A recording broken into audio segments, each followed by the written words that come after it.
Okay, record. Yeah, so this is Joachim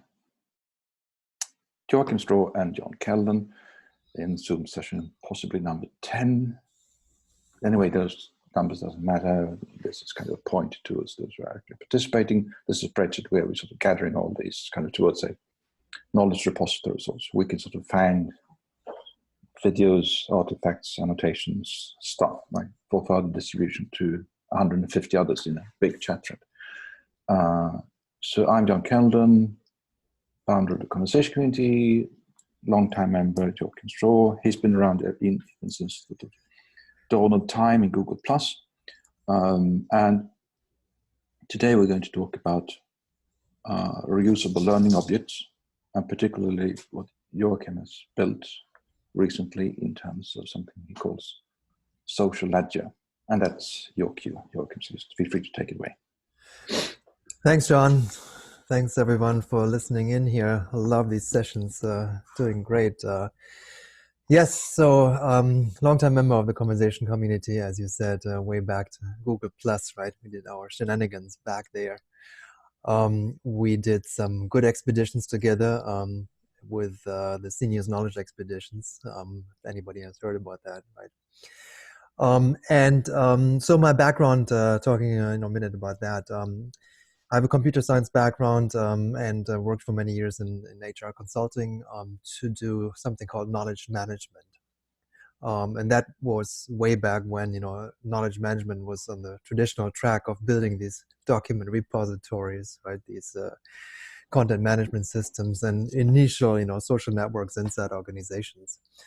So I shifted gear later on and did more on the social side of things, right? So social collaboration, bringing people together to share their knowledge, right? Not to sit on the knowledge, what typically happens in consultancies, but to start sharing it, open it up and make it more accessible to other people inside the organization and then also, increasingly outside the organization. So I've been doing a lot of work in this area, later founded another group called Change Agents Worldwide, who put that notion of sharing knowledge, building these networks, on a more progressive track, and helped other organizations to get onto the same mode of thinking around how do I work really? How can we improve the ways we work together inside and outside organizations? Because obviously, technology is there today. There's plenty of things you can choose from. But you have to sort of change a lot of the mindsets of the people, right? Yeah. To get them into the mode of, this is not my thing I'm sitting on. It's really something we do together, right? It's this aspect of co-creation, right? Where you can't do everything yourself. It's impossible. But you can, if you reach out to others, to build something meaningful, to build something, enjoyable and powerful, if you get the right group of people together and do that in these online spaces, right? So, this is one of the big topics for me is how do you project some of this knowledge into these spaces, create experiences that are akin to, meeting that person face to face, right? So I'm sitting here with John Kellden. I've never met John in real life, believe it or not. I got to go to Sweden these days. 2019. Yeah. But we've developed such a deep relationship, friendship here that if I see John in real life, then it's like a seamless transition, right? Yeah. And I've experienced that with many other people who I then met in real life the first time. So that's was a good thing. And also, I should sort of intersperse that seniors that you mentioned in passing is you, me, Ron Scroggin, kind of the three oldest fogies. There's also have been previously other people, and currently there might be Joe Mariello and Fleming Funk in some side capacities. And that's all about how to create affinity spaces, which are kind of digital spaces, which would lend themselves to be more conducive to a deep shift of mindset in terms of going from just sending out kind of a non-committal picture postcard from the web, which still is kind of the default mode, right? Hey, we did things here in a space, in a local, physical face-to-face meeting or conference, symposium or unconference, whatnot. And we are now saying, we're just kind of blandly waving, and someone takes a pic, and we will just send, we did great things, right? And anyone who's remotely interested would then, yeah, okay, great, because it's great people, right? And then, yeah, but what? And it doesn't tell, right? There's no way to do some actual interaction.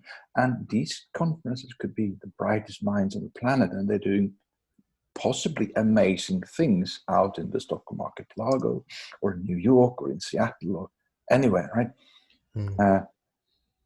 And when they send these things to digital, it's kind of like they're kind of, I'm going to now sort of put my magic wand on me and sort of declare myself stupid. And I'm just going to do kind of a way of sharing and enacting myself and extending myself into digital space, which doesn't tell anyone anything.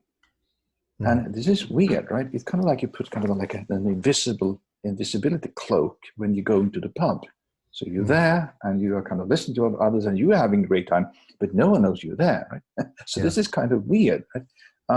And so again, the Senius thing, which actually you just need three things. You need access to sort of the Senius place, which basically just need a browser, and you need a headset and your imagination, which is actually kind of a wonderful, I mean, kudos also to Ron, who sort of to help us figure things out in terms of what sounds to make certain experiences immersive, even Absolutely. content. He's So, and you did all the coding, so I'm forever in your debt for that. And I think I just scared some conversation community members so they could sort of actually sort of be persuaded to join. So that's kind of like my part. So it kind of started from the conversation community back in Google+. At first, we just jury-rigged things existing, which is great because hacking. And I think in a similar way, to sort of provide context for those who listen to this, who view it, these meetings turned digital artifacts. This one we're now recording, one example. And if you imagine yourself that Joachim, Stroh, and John Kellden actually exist as really live human beings, and we're not following a script, which makes it easier for others to just kind of just join in, right? Because there's no penalty for not following a script, because there isn't one. But what it requires is that sort of divesting it from sort of the strict, almost solipsist, negotiated self-inquiry. I can only join if there's something in it for me. If you switch the mind to a, let's participate and see what happens, see what unfolds, then you can actually extend, and this is kind of what I'm wanting to launch the conversation with in another outside of Facebook mothership, because I've just hacked it and I'm sort of hitting against all these weird marketing walls, invisible though they are, right? So I can't really do much more in there. But when we launch it outside, let's say there's an algorithm combined with social edges, which we happily have you sort of take away more soon. And then others can find us live, right, and jump in right into the Zoom session. I mean, they could ping us first so we know who they are, right? And let's say someone, Michael Linton, pings us, hey, I want to join in the later stages of your thing and add a couple of thoughts, right? Yeah, sure, jump right in. Which is kind of a complete break with sort of all the old mindsets, right? Kind of, you can't do that, you need to do the doodle, and then 2 weeks later you could do that, and then just sort of proper procedures and God knows what else, right?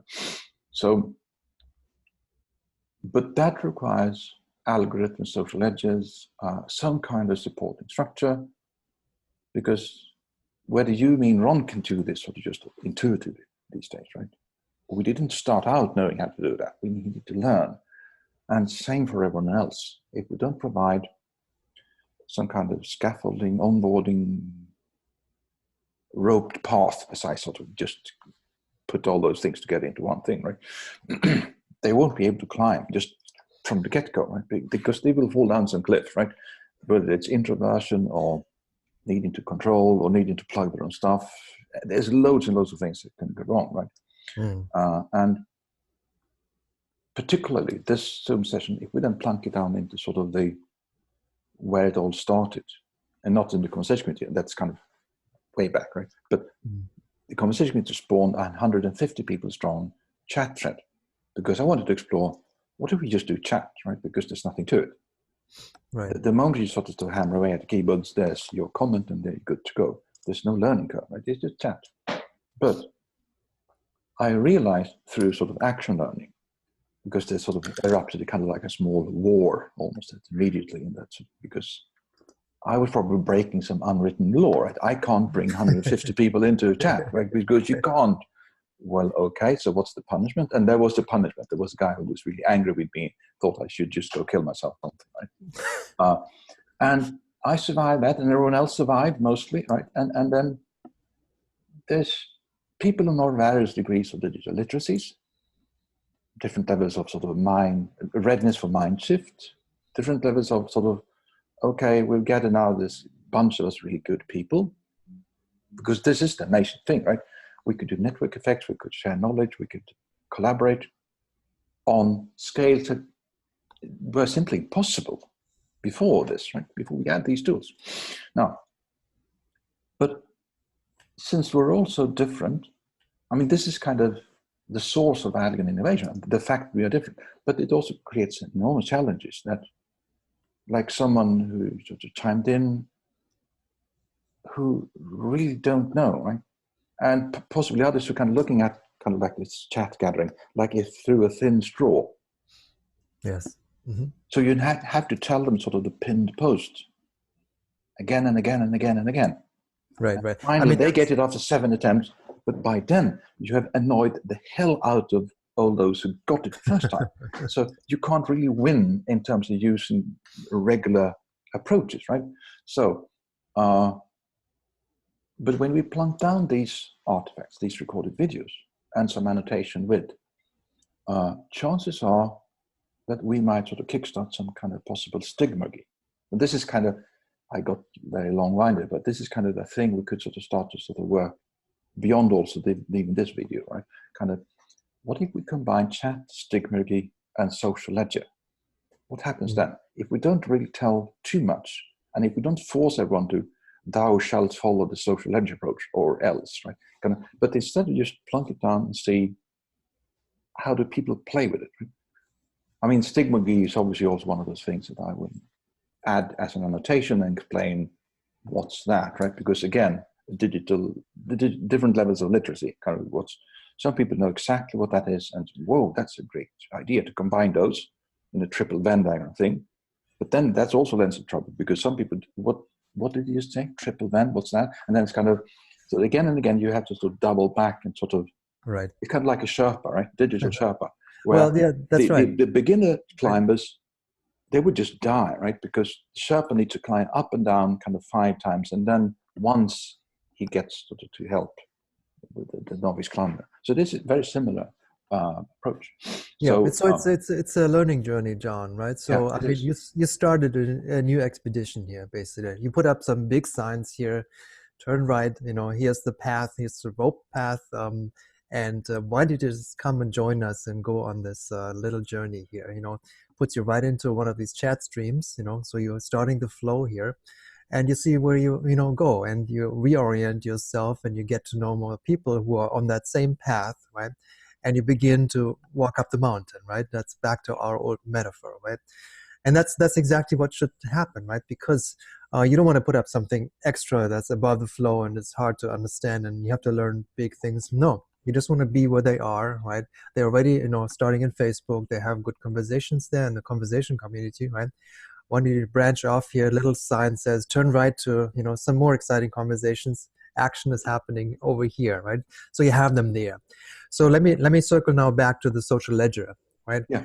So the idea of the social ledger is to say we all live and work in these fast-flowing streams today, right? I mean, we are a participant of many online communities of different work streams, right? Of tools like Slack, like MetaMost, Telegram. There's so much stuff out there, and the information is just flowing, at an increasingly higher rate, right?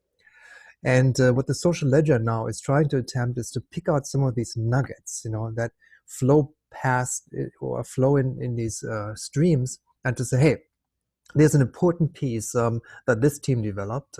Take Ron's last session there with the knowledge recipes, right? Yeah. So here's a great idea to formulate that, to put some protocol and process around that. Let's make sure everybody understands what that is, the knowledge recipe. What's the structure of it, and how can we use it, right? So that becomes one of these nuggets that come out of these conversations that we're having now, right?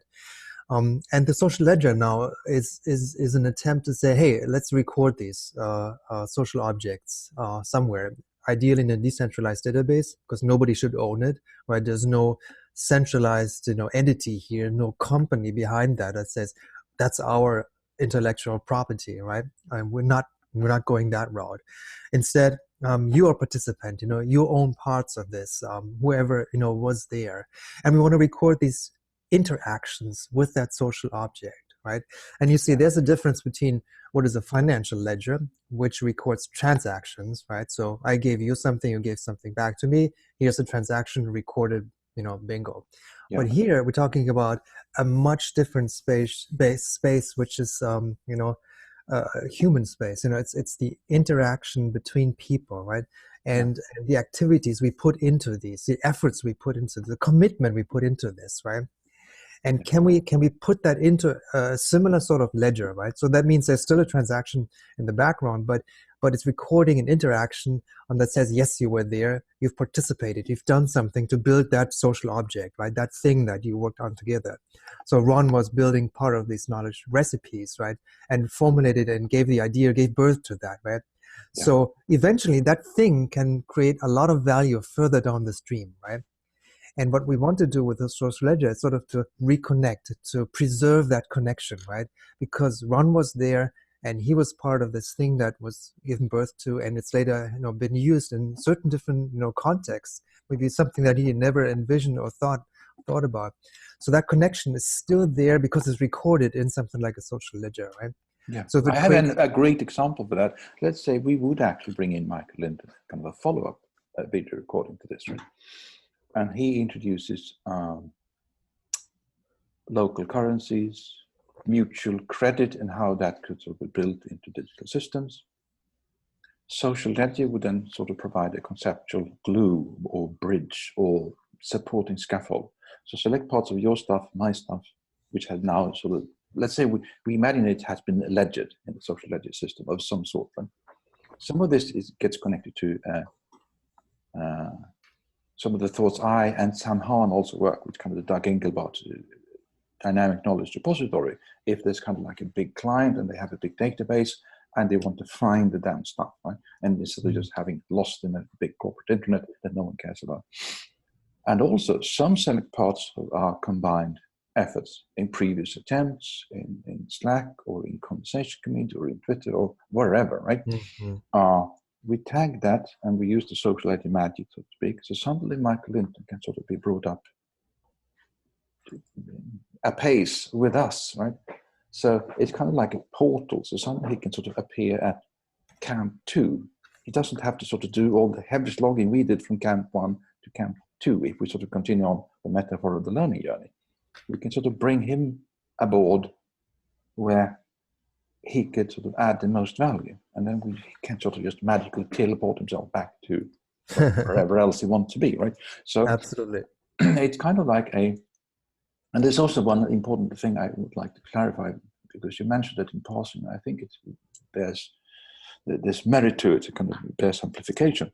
That is, if a platform is tokenized, which can be done in different blockchain, holochain, R-chain, something chain, right? Or the next generation, which is kind of something else. It could be a DAG, or it could be DAO, or loads of acronyms afoot, right? Yeah. So, and those are all good and proper, but over time, it might be like those who are kind of most keen and most clever in terms of gaming the whole platform and the people on it for their own purposes. Those who kind of, for instance, grow most popular, they suddenly get to do most of the transactions, right? Which is kind of not really always cool. But what if you have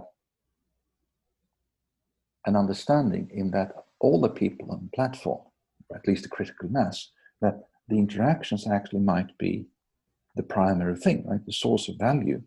And then the social ledger would be sort of the keeper of not value, but potential value creation and co-creation. And suddenly those tokenizations and slapping of virtual or any sort currencies, and eventually translating into fiat currencies, obviously, those would still be sort of excellent means, but they would not sort of usurp the ends, but they would rather just sort of grow increasingly aligned and co-evolving with sort of value and currencies. And by then, you would understand that if we would then sort of govern this, which is a kind of also kind of a big topic, completely outside this particular Zoom session, we could do so in a way that would create a really, really meaningful and valuable market, essentially a knowledge market, right? But there's lots of other things that needs to be done, right? How do we bring in Michael Linton's ideas of mutual fund? How do we anchor this in local communities and local currencies? How do you allow for a proliferation of, here's where I probably can stretch myself. There's an interesting group done something called Turtle Coin, which is basically, hey, you want to do a little breakout thing and you just want to fork for whatever different thing over there in your corner of the platform. Yeah, go do that, right? And if it works, more power to you. Just go ahead and knock yourself out. But it's a very lossy approach, right? Because it ends up kind of, they succeed, and then that sort of turtle coinish thing, which could be renamed into something coin, right? Whatever that group happens to dub it, right? It's very lossy because they can succeed, but they can also just die, right? So all that work for nothing.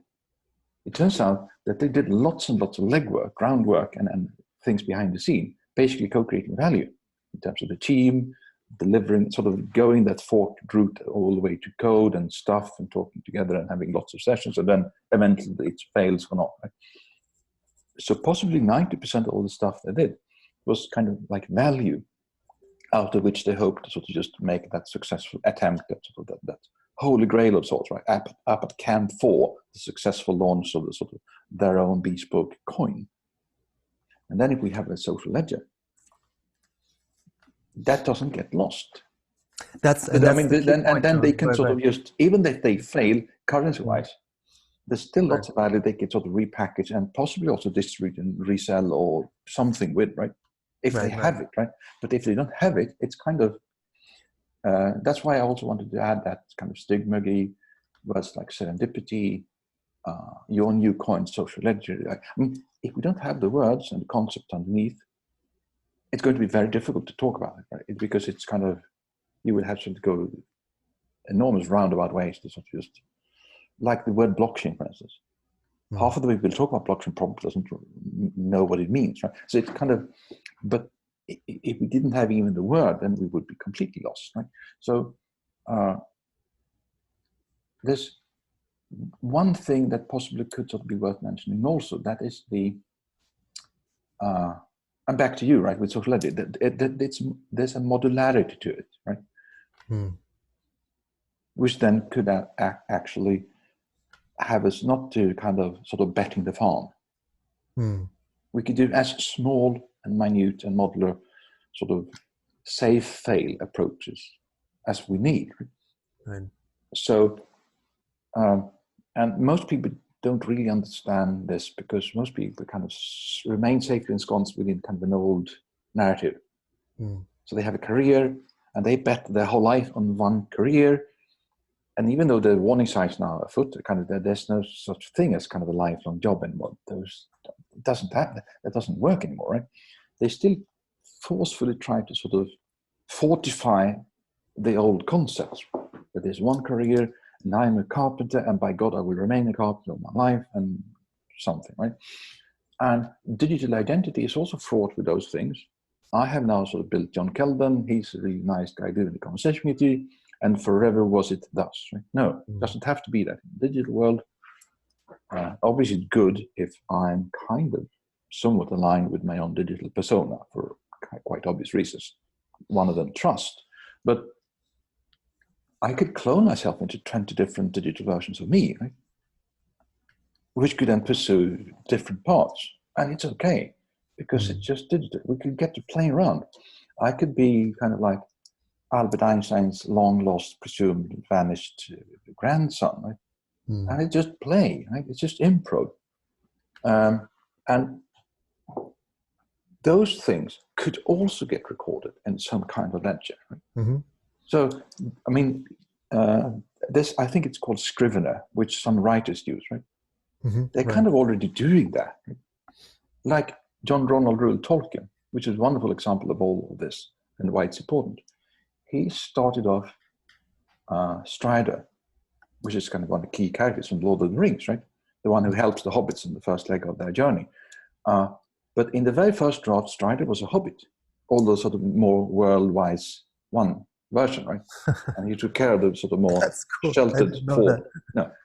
And then in a dream, Strider told Tolkien that, no, I'm not a hobbit. I'm from Numenor, right? Whoa. So then Tolkien had to rewrite the things, right? And if he hadn't had a way, I mean, he put it basically on scraps of paper and small notes, right? And we need to sort of be very grateful because Christopher Tolkien, one of his sons, did a sort of Herculean task of doing the social ledger for all John Reuel Tolkien's stuff, right? So now we have kind of all the things that went on behind. But that is rare, right? That you have that, right? So with the social ledger thing, you can have people, and we all know them, right? And I can sometimes sin in that respect as well, right? I'm prolific, I can think quick, I can produce lots and lots of content. Most of it will be like Soliloquy in Blade Runner, right? Most of it will be like Tears in Rain. It will just be gone. Plot some and get some in a digital torrents, right? Yeah. Let's if we have that social ledger? I mean, that's kind of a long-winded approach to kind of why the modularity really matters, right? I like that, John. And let's stay with the Lord of the Rings for a moment. I love that that analogy here. You know, you create something, you create a character in that case, and the character talks back to you, right? So same here, where we co-create some social object, right? Something that everybody aligns with and is understanding, and that thing that you create talks back to you, right? That kind of interaction, right? It's a strange loop, kind of, right? But you get into the notion of, whoa, there's something more than what you created, right? Because not only you know, who created that, it's a whole group of people. And then something else emerges out of this, right? And that piece is what I want to, you know, listen for and look out for, you know, see what evolves. Because we are operating in a space that can be very chaotic, right? And you have to sort of let go of a lot of things, but then be able to sort of listen and see what comes out of this. What kind of patterns emerge out of this soup that we're creating here, right?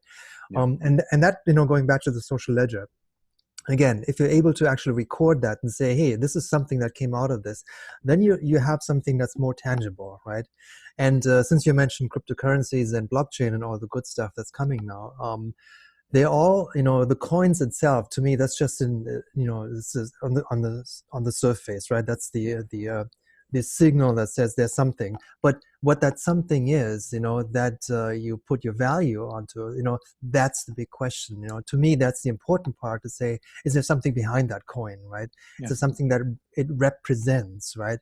So in our case, if we take the social ledger, you know, if we create concrete social objects, right? And these can be packaged as ideas, as products, as services, whatever it is, right? That's the tangible piece, and that's attached to a social object that's recorded in the ledger, right? And this is where the value resides, right? That's not, you know, not the value itself, but, you know, that's the sort of the record of the activity that happened to create that thing in the first place, right? So that's very cool. So let me circle back. I wanted to show, you know, anybody who's watching this video, a couple of things I'm working on with the Digital Life Collective, right? Because here's sort of the first instantiation of the social ledger, where I try to introduce some of the basic concepts here. And let me share my screen here if I can for a moment. Can you see it? It should show you a big green C here in the center. Does it come up on your screen? Great. Okay. So this is kind of, we're building a portal right now for the Digital Life Collective. It's kind of an orientation thing where new members come on board and they can see at a glance what is going on, what are the different you know, streams of activities that are people, you know, working on, and so forth. And one of the things to get a better picture is a Harmonic chart. Here, let me click on this here. What it does, it shows you at a glance, you know, what are the different channels or spaces really that we're opening up in the Digital Life Collective. To me, this is critical because it shows you where's your home base, right? So new members join and they will go into this home space, and you can see immediately, okay, there are certain interest groups, there's welcome orientation, there's a collective chat, and there's interest group. Here you can zoom into the interest group and you can see, oh, there are some people working on the hive mind design, you know, digital currencies, identity, all the good stuff that is related to what we do at the Digital Life Collective. So to me, this is one aspect of understanding of where you are in the bigger picture, right? And willing to sort of jump in and say, if you're drawn to sort of an operational side of things, you know, then here are the groups, the spaces you might want to look at, right? And this is now also a connection to, you know, I want to launch these expeditions also into these spaces. You know, all the good stuff we've done with seniors. And why not bringing this into a context of, you know, of a collective or cooperative working on something? So here's a project space, and you see the social ledgers right here is one of the project spaces inside the Digital Life Collective, right? And you can then go in deeper, and then here's, if you recognize it, it's Basecamp, right? So you could you know, take a step into Basecamp, see who's here, right? And then begin your journey to prepare you for a next you know, leg of the journey. So this to me is an indicator of, I know, John, you mentioned quite a few times recently and at the conversation communities, the notion of aliveness, right? Is something happening? And I want to draw this here with the chart that actually shows you, you see, some of these circles are fading out here, right? So that means nothing has been posted for a while, so the activity is getting lower and lower.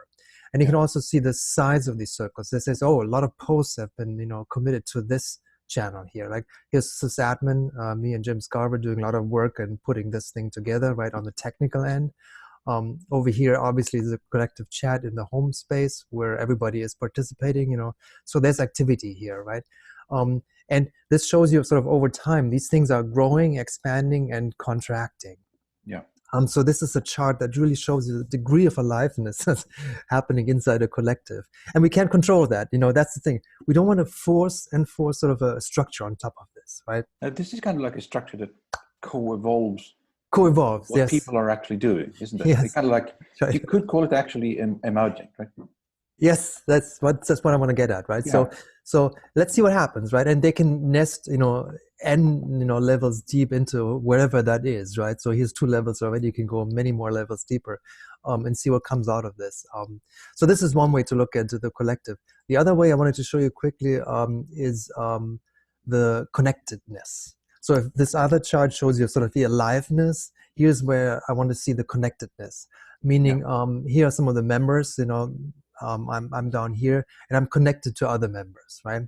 And you can see that I'm connected by certain things, you know, we call them sort of interests or the expertise or skill sets that I have, right? So with Sophia here, it's strategy, branding, governance. With Christina over here, it's governance and strategy, right? And social ledger stuff and so forth, right? So I can see the connectedness between, you know, the different people working on the Digital Life Collective. And there are many others who joined who haven't yet filled out their profile, right? Which is a matter of just telling us, okay, here are some of the tags that describe me, right? So I want to look at these topics here, and that's my profile, and then that can immediately build these connections between people. So that's the other thing. So aliveness and connectedness is important to me. And let me show you, because we also wanted to talk about cards a little bit. I'm not sure how much time we have left here. But one of the things I've been working on in the past is card-based interfaces, right? And John, you and I have been doing so much in this space to envision how that can look like. So cards for me are a sort of a central element to describe, you know, to sort of compactify, you know, categorize the information nuggets, right? Yeah, I mean, this is important because I read recently by someone, and I can add that into the annotations once I find a proper link, that all to do with complex sense making, essentially meaning making, is that sorting is the simple part, right? To actually have a system that allows for intuitive enough categorization, that's the hard part. Mm-hmm. So he had a brilliant example of if you have sort of marked up your cupboard where you put your groceries, right?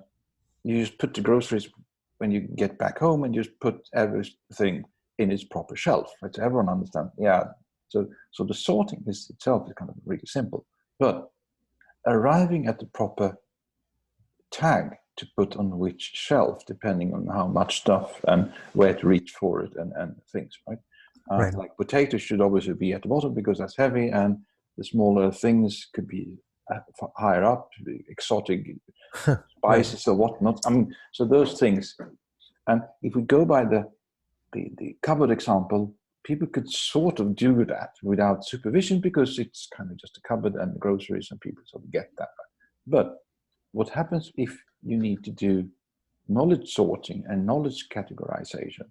That's really difficult because there's kind of often a level of abstraction beyond most people's, at least individual can, because we have these intuitively conditioned in ourselves. Right? My brain is kind of just enough English so I can get by with, but it's mostly Swedish, right? So there's kind of a weird mix going on in my mind at all times in terms of doing knowledge navigation, because Swedish, English, and I can't just assume that everyone else in the world speaks Swedish, because they don't, right? So, but it still affects my way of categorizing things. But if we have this kind of like card-based and modular again, right, then it makes for, it does kind of large part of the legwork, not just in our own personal knowledge management, which is obviously important, but also how do we, between personal knowledge management and kind of like group knowledge management or social knowledge management or collective knowledge management. Right. I have to put that in because I try to force it into every kind of Zoom session. We have now in America something that I usually refer to as an orange zombie clown with nuclear launch codes, right? Right. So that guy has a very, very different idea of how to do knowledge management. Basically, he doesn't want to. Someone else has to do it for him, right? And someone has to keep him from pressing the nuke button instead of the nurse button, right? So, and these things are really happening. I mean, this guy in Brazil called Bolsonaro, who wants to cut down all remaining rainforests in Amazons. So it's kind of, these things which might seem kind of, but isn't this overkill? Why do we need this, right? Well, we need it because maybe we want to have rainforest left on the planet, right? And then we actually have to do some kind of knowledgeable approach, right? That sort of spans across contexts. And if we get that, we can actually build, because if we cover this all and make it comprehensive using digital tools, we can sort of get lots and lots of people. It scales essentially, right? So we could sort of, I would love to sort of cram in scalable learning, but there's no time, I think. John Hagel has done brilliant work on scalable learning, which would lend itself perfectly combined with this. Also, my large finite set pattern language is something that you and I probably should sort of develop further on how to combine those things, because translation between context. But what I would get clear is that the modular thing allows for people to access this right from the beginning. They can just start with one card and they do that, right? And it's kind of like most people who learned kind of like in the early days with a Macintosh, right? That you learned kind of like by tinkering about, right? And you had these drop-down folders and maps and things. And the beauty of that was that once you got that, all the other softwares were exactly the same. So there was nothing to it. And it was kind of perfectly modular, perfectly intuitive. So there was lots and lots of work underneath. So what I'm seeing as kind of like an analogy and a metaphor, social ledger could be for interactional middle layers of the web. What those sort of operating systems was for the laptop, right? So you get people to understand kind of what's going on, right? Yeah. Right. So it's it's a middle layer, and it's a way, you said providing access to certain things in a modular fashion, right? That to me is very important. So if I dive into one of these areas here, I'm not sure if it shows up, but while you're searching, there's also what's it called, the GDPR thing, right? Which is kind of a pain for most companies, which are using kind of the old siloed kind of one size fits all and one buffet for everyone. And Facebook just pretend that they are kind of registered in Ireland for tax reasons to dodge that. And then they get into trouble because now they actually have to follow the Ireland laws because they are registered there, right? So they now sort of do some kind of dodgy maneuvers in kind of forcing everyone to accept their sort of subterfuge so they don't have to do the GDPR, right? For quite sinister Cambridge Analytica cough reasons, right? But with the modular thing, you could sort of get to trust, security, modularity, permissions, and permissions is kind of a big thing also when it comes to tokens. Like, should everyone have sort of perfectly open access? Well, we know from Ethereum in the early days, right, that as soon as it was possible to wreck Ethereum, someone did, right? And now there's 2 Ethereums. I think one is called Classic or something. So these things do happen at the loss of a couple of millions and billions of times, right? So having something modular would address and kind of best of both worlds, both kind of actually accessible to sort of normal people, but also sort of respond well to, like, having core things that shouldn't sort of be fully open. Well, then some of the cards you can't access depending on your permission. Right. And some parts of your select your own digital identity, you want to keep for yourself, right? Private Exactly details right, about John. your own life, and you keep those, right? But it's still there for you to access, to serve as your sort of auxiliary digital memory if you want. So I mean, those things are. I wanted to put those in because suddenly those things could actually help us, kind of like digital tools that actually serves us rather than us having to be Facebook minions, right? So it's a big significant change, right? And this also requires a mindset shift because we got accustomed to pretend that we were kind of 12-year-olds all the time and just do cat gifs on Facebook. And turns out you can actually do loads of other things using digital means and pretend that we're adults because we are. So, and another thing cramming in, if you can do snapshots, because snapshot would help people to sort of see that, okay, this is very cool. You and me can sort of just accept because we did the whole Senius magical tours. So we are kind of happy and cool with sort of, it's more fluid. But for some people, their minds have probably been blown, some of them like 5 times over when sort of done a mad dash through this recorded thing, right?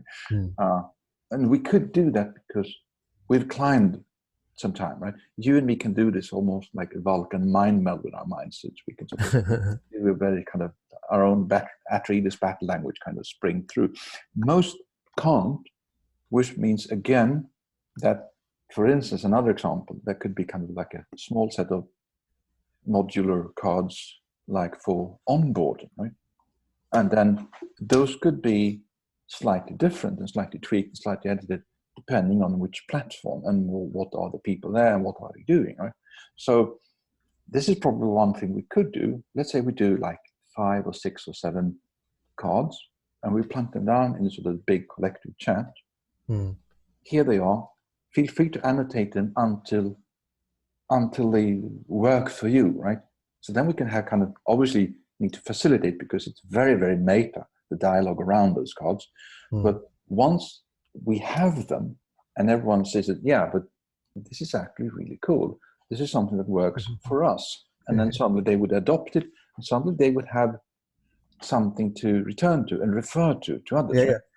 John, let me show you a couple of things because what you just said is something I implemented here too. There's one section called Zettelkasten, which is German, stands for kind of a box of notes, right? So note box. And if I click on this, you mentioned, give me a couple of cards with certain topics, and then you can dive into and annotate them, right? Yeah. So that is key to me here, where, you know, I have a lot of cards on my table here, right? But others will have a few cards, and they say they revise the website, or they work on a project called Raising Collective Intelligence for the collective. So you can dive into these cards here, and let me see. You can dive This could all be prototype in the Code Sandbox IO thing or similar, right? Yeah, this is actually built in Code Sandbox IO. Yeah. And this brings you now onto, you know, so talk about collective intelligence here, into a document that's actually a editable document based on, there's a tool called HackMD, HackPad, that is a derivative of this. And you can start, you know, co-creating these things here, right? So here's the annotation. Here's your card. You go into the card. You can own the card. You can take the card with you, right? And whenever you have some more ideas around that, can you do a snapshot of this? Because this is because there's way too little documentation in those chats that are sort of good feedback back to those who are coding, right? This is a curious scarcity, right? Because coders kind of are shunted off in a corner, and they are never to let out into sunlight, and then all the others are populating the chat, which is really weird, right? So, I mean, just kind of an example of how we could sort of, because I think this is, it anchors it down into code, which I think is crucial.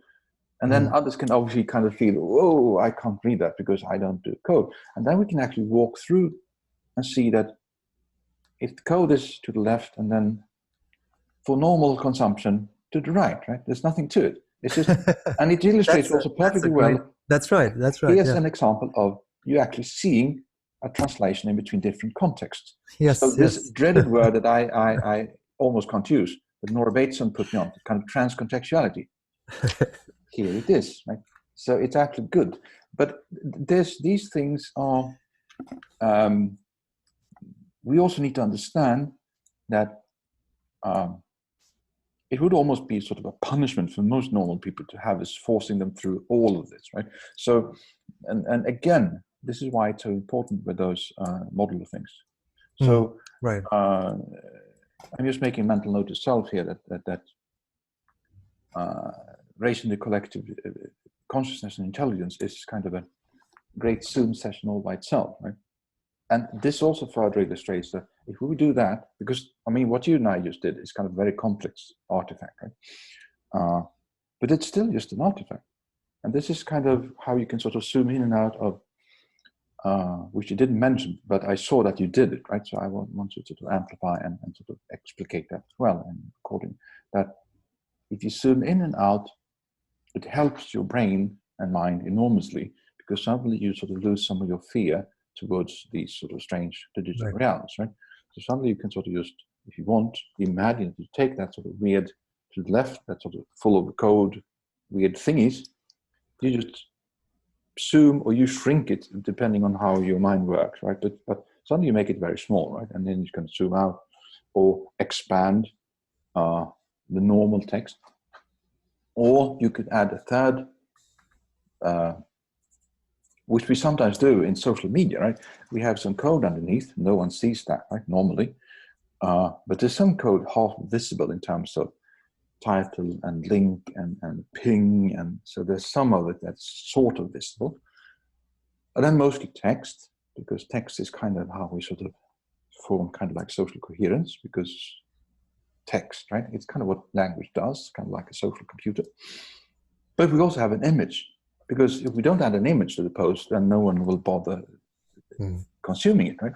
Because suddenly there's this magic thing as well, right? We need to make an allowance for the emotional and social parts of our minds. So a nice cat or a nice sunset or a kind of nice shiny or wonderful looking, very well designed diagram or something, right? And it's surprisingly deep, the reasons for why this is so. I mean, we know that so, we can test it, that if you just put text in, perfect text, no one bothers, right? The same text with an image, double the amount of people who actually sort of bothers with it, right? So the text is absolutely the same. So And sometimes the image actually doesn't add that much value, but it's there, right? It counts, right? So this is also an example of that through sound, imagery, immersion, imagination, those are always present, even inside seemingly sort of ordinary and or proprietary codes and platforms and formats. So this is kind of, I think we could sort of close there. I think we are just the two of us. We could just basically go on for hours, maybe. But if which we could did sort of just have some kind of generative closure around, and if you could basically just hog the mic for a while, because I've done that more than I want. Let's imagine now that this gets adopted widely, right? How many that is? Maybe 300,000 in the platform that we launched, right? The conversation meeting, if that is so. And let's say that happens within the next 2 years. 2 years from now, what do you see as sort of how is the social ledger used, right? Let's just imagine that there's thousands and thousands of people using it, right? So what I'm saying, basically, if you translate it to kind of the Mount Everest Sen-use context, is kind of at the summit, right? Where, or close, right? Yeah, that's a great question, John. And putting that into the context of what you're trying to do with the conversation community, right? Establishing enough escape velocity, right? To say, here's a different model, here's something better, to quote Fuller, that supersedes what you have here. Why don't you try out this new thing and see what you can do, how you can actually connect over there in that other space. So with that, again, I want to not rebuild everything that's out there, but provide an entry, a portal into a way of working together inside these spaces. And I want to see that there's an immediate sort of a feedback loop. You participate and you see something changed in this environment, and you see other people have participated and it changed more. And this feedback loop is tremendously important. It's not you hidden away inside your box, your cubicle where you sit. It's that thing that you're co-creating here. It's that emergence that you talked about earlier. That something new comes out of this, new patterns arise out of this that you haven't anticipated, right? You didn't know that this is possible, that some of this, just like with our expeditions, right? New stuff came out of this that I was so shocked, that this is even possible, right? So I believe same thing here, right? You bring a group of people, a large group of people, thousands, if you have a goal of 300,000, that's great. Imagine the emergent, imagine, the possibilities, stuff that would come out of this, right? Just incredible.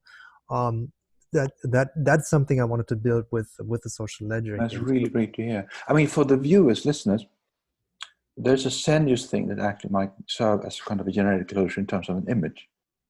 Me, Joachim, and Ron, a couple of others, we found out that you could actually put a llama temple on Mount Everest. In real life, we know, at least as I know, if they haven't hidden it and gone fully Shambhala on us, right? Kind of just weird stuff. But typically for the normal mind, in real life, there's no such thing as a llama temple high up on Mount Everest, because it's just Mount Everest, right? It's just frozen popsicle dead climbers and some paths and some camps and some full of shit, because it's kind of difficult to get it back away from the mountain. But mostly kind of really, really great experience for those who can afford it, and you just climb up and down, and Sherpas are helping you, and expedition leaders for a fee, right? Because they have to live as well. In a virtual real Mount Everest, we can actually bring people along, and there's much less likelihood of people dying, and the Sherpas actually having a much greater job doing the virtual real climbing than the normal Sherpas would. Right. But most of the similarities actually holds. Newbie climbers, paying climbers, Sherpas doing most of the schlepping of things, in our case, kind of knowledge, rather than just actually schlepping heavy object, because it's very real after all. But the magic of it is that no one complained at all about, hey, halfway up the Mount Everest, let's go to the Lama temple, right? And we sounded the gong. And that sound just brought you right there. Suddenly we're sort of finding ourselves being able to do meditation, which is really weird if you sort of step back from it all and say that, hey, I'm just looking into a screen here, right? And the imagination and how that can be used to actually enact more of our deeper self into digital realm. I think that is actually a source of so many different innovations. And if we can see all these metaphors, social ledger, conversation community, I mean, I can sort of tell the short story there. It started as a bet, right? I wanted to start a digital community, and people said, John, you can't do that. You need to have a topic. You need to be called Android or flowers, or it needs to be a topic, right? And I didn't want to do that. I wanted to have a process-centric, right? And then they said to me, you can't do that. And I just thought, but they don't know that, right? That's just a weird unwritten rule that everyone follows. So I just did it anyway, and I just got away with it. And then Google, bless their poor hearts, they just got clueless, and they now kind of soon be killed this year, right? Kind of the whole Google Plus. I knew that kind of intuitively already early 2015. And then I thought I should translate. Before that happens, I should translate the community over to Facebook. Right? And then people told me again, that can't be done, right? That's a knowledge climb that is impossible. And then I thought, I'm just going to do it, right? So there's magic in just you plonking down the social ledgers, right? As if it's possible. And then eventually people adopt it, and over time, it's going to be sort of happening, right? And it follows kind of and this is something we probably should document. Why is it important to gather everyone at base camp? Why is it important to equip everyone with enough knowledge and imagination and suspension of disbelief so they can actually imagine themselves on the first leg of the tour, and then they have the rest for a while in camp one? Why is these things important? Well, because it's such a new thing, right? We don't know, most of us doesn't know anything about what to do. Again, most people are just doing we're doing things here, thank you, in face-to-face, and then we send a picture postcard, just kind of one way, no dialogue whatsoever, and then we see themselves waving, kind of like we did magic stuff here over at our place, right? Yeah. And then, but what? And can I interact with you? Can I engage in dialogue? No, this is just an inert screen, right? And it turns out we have all these tools. We have digital communities. We have this Zoom session here, right? We have kind of a whole platform. We built kind of an immersive virtual learning platform, and it's there. You can just log in and then off you go, right? But what is, I think, required, and this is kind of I would love to do one particular thing with you soon, hopefully almost already this year. That's kind of the John Hattie 800 meta-analysis, right? As a social ledger thing. That would break people's minds severely, right? So that's kind of not for wide public consumption initially. But that would provide all educators in the world to grow sort of a body of knowledge around how can we crowdsource and put our collective intelligence to bear on what would actually be most effective in terms of learning. Because John Hattie already did all the legwork. He's kind of been an amazing knowledge Sherpa when it comes to meta-analysis, right? It's just that outside sort of a small circle of really top-notch educators in the world, and they obviously don't know anything about digital literacy, so they don't coordinate plant-wide at all, right? So someone is kind of hacking out a good working thing in Australia, someone else in Seattle, and they're kind of inventing the wheel again and again based on his stuff, right? What if we don't do that? What if we coordinate and suddenly we have a plant-wide evolving body of knowledge around how to sort of apply this in terms of making really effective learning? Because he's already done it, right? And this is kind of what would be good also is that he has years and years of data. These top 20 or 50 of these 800 have proven themselves again and again, they work, right? They're field tested, they work. Inside the classroom, inside the corporate environment, somewhere, right? So it just sits and waits for it to be sort of shared, right? And this is, I learned actually earlier today that I'm kind of guilty to do these sort of obfuscations, right? I'd call one of my pattern languages participatory inquiry. And today I learned, no, I shouldn't call it. I should call it shared inquiry, because participatory puts people off, right? I mean, these simple things, and this is how you can sort of do it with a, you could have sort of layers of sort of access, right? So let's say you have kind of this social ledger thing, and you put one card called participant inquiry, and it says in the annotations, can also be named shared inquiry. And if you expand it a bit and make it more accessible to people, you go beyond a certain threshold with meta-analysis, and then you get open inquiry. And open inquiry is poised already to revolutionize the whole media industry, particularly kind of the mass media industry, right? How you could actually do that, right? So this that thing could be, I mean, I promised the United closure, and I think this is let's wrap up here. A great thing to do further on. But anyway, this is I mean, you did do some screen captures, right? So we can add them to the chat thread later on. Yeah, I will add more. That's not a problem, John. I'll add that. Okay. Yeah. Good. So thank you so much. And you know, to quote Bilbo Baggins, right? I think I'm quite ready for another journey. Quite ready for another adventure. You know the story, right? How someone asked, why couldn't Gandalf just the first time he meets Bilbo and learn about the ring, he could have just summoned Gwai here and the other eagles, and they could just sort of airdrop the ring straight into Bardur and done, right? And it's we know now, you and me and Ron, we know from experience that you can't always do only portals, sort of cheating your way, and then you start from base camp, and here's a magic portal, then bam, you're up on the summit, right? Yeah. We know that you can't do that. Not working but that way. How to tell that to others, that you can't just always cheat your way through kind of, I can't bother reading the book because I just want to sort of skip that. But it's a nice little funny twist of the story, right? Mm-hmm. That even though there are obviously kind of meta-analysis and learning journeys and immersion that is kind of difficult, and you lose half people, and some of them fell down in the Kumbu ice falls, never to be seen again, and so on.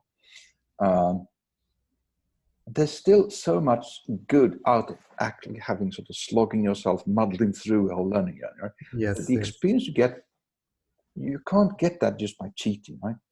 So I think that is a good summing up of the whole, because mind you, people will be intimidated, right? If you would send them kind of like 500 modular pieces of the social ledger, you almost know what would happen with their minds, right? It's kind of terrible things will happen, right? So I'm just, but get to that in another. This has been great, Joachim, and really thanks for walking us through this. And famous last words. What's that? Social ledger combined with social cognition could be possible to develop into an evolving way of bridging in between aliveness and code, and in between code and aliveness. I think that's kind of a bold but pretty accurate possible synthesis. So I like that was a nugget for those who just survived the whole thing, right? And the next part. I've actually watched it. So thanks for now, and hopefully talk soon. Yeah, always talking to you.